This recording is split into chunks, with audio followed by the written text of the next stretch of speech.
Jérémie chapitre 5 au verset 19, traduction King James française. Et il arrivera que, quand vous direz, pourquoi le Seigneur notre Dieu nous fait-il toutes ces choses, tu leur répondras ainsi.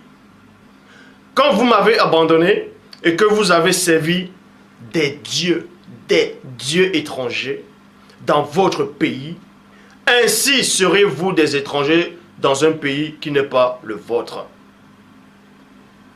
Étranger, c'est quoi? La définition d'un étranger, c'est quoi? Une personne qui n'a pas la nationalité du pays ou qui se trouve au moment concerné, qui vient d'un autre pays. Qui vient d'un autre pays. Un étranger, c'est celui qui vient d'un autre pays. Un autre pays.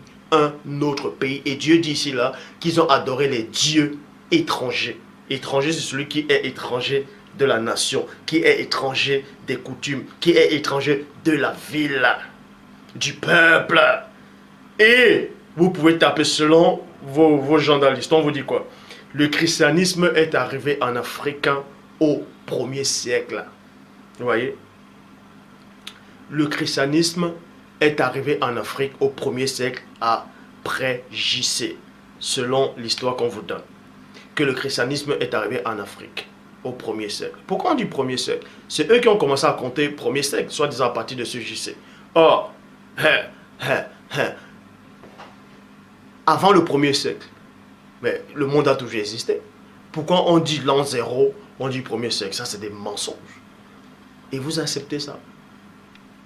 Vous allez fêter, ah, bonne année 2014. On n'est pas en 2014. Bref, le christianisme est arrivé en Afrique au 1er siècle. Posez-vous la question. Avant le 1er siècle, avant que le christianisme n'arrive en Afrique, l'homme noir faisait comment? L'homme noir croyait à quel Dieu? Il croyait à Satan. Il jouait sur les arbres. Il ne connaissait rien. Il ne savait rien. Il croyait quel Dieu? Il croyait quoi? Aux calebasses, aux génies, aux statuettes. Si on vous dit que le christianisme est arrivé au 1er siècle en Afrique, au Soudan et en Éthiopie au 4e siècle. Ça s'est principalement répandu au Soudan et en Éthiopie au 4e siècle, c'est-à-dire l'Afrique de l'Est. Donc c'est pour ça que l'Éthiopie, l'église de l'Éthiopie, c'est l'une des plus anciennes églises au monde. Parce qu'ils ont d'abord pris l'Éthiopie, ils ont pris le Soudan. Pourquoi ils ont commencé par l'Éthiopie? Parce qu'il y avait un secret extraordinaire à l'Éthiopie. Ils ont pris l'Éthiopie en pensant que, soi-disant, l'arche de l'alliance, la reine de Saba avait pris l'arche de l'alliance, elle a mené ça là-bas, qui avait des secrets que, soi-disant, Salomon avait révélé à la reine de Saba. C'est pour ça qu'ils vont commencer en Éthiopie pour essayer de prendre tous ces secrets. Et vous êtes là, vous regardez, vous ne savez rien. On vous dit le christianisme est arrivé en Afrique au 1er siècle. Au 4e siècle, ça s'est répandu au Soudan, en Éthiopie, c'est-à-dire l'Afrique de l'Est. Mais avant que le christianisme n'arrive, posez-vous la question, le noir adorait qui? Quel Dieu? Il connaissait quel Dieu? Avant qu'on vienne vous imposer ces religions. Et on vous dit ici, au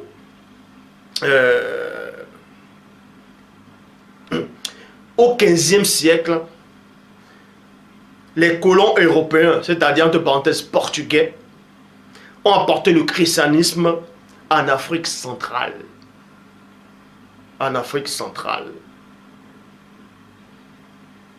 Dans l'Empire Congo. Et à la fin du 19e siècle,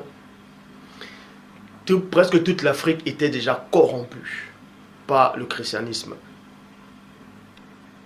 Mais on vous dit aussi qu'au 7e siècle, l'islam est arrivé en Afrique.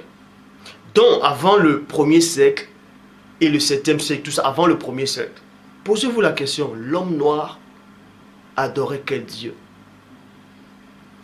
C'est cette partie de l'histoire qu'on vous a cachée, qu'on a effacée.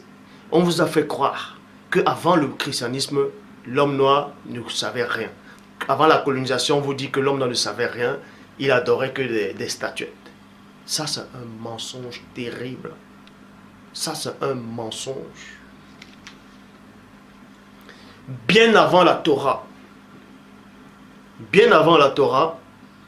l'homme noir connaissait déjà Dieu.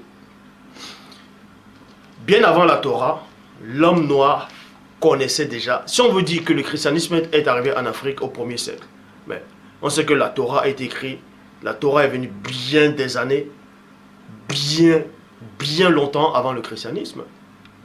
Mais la Torah aussi est entrée en Afrique avant le christianisme. Mais vous ne devez pas ignorer qu'avant la Torah, l'homme noir connaissait déjà Dieu. Il connaissait même la circoncision.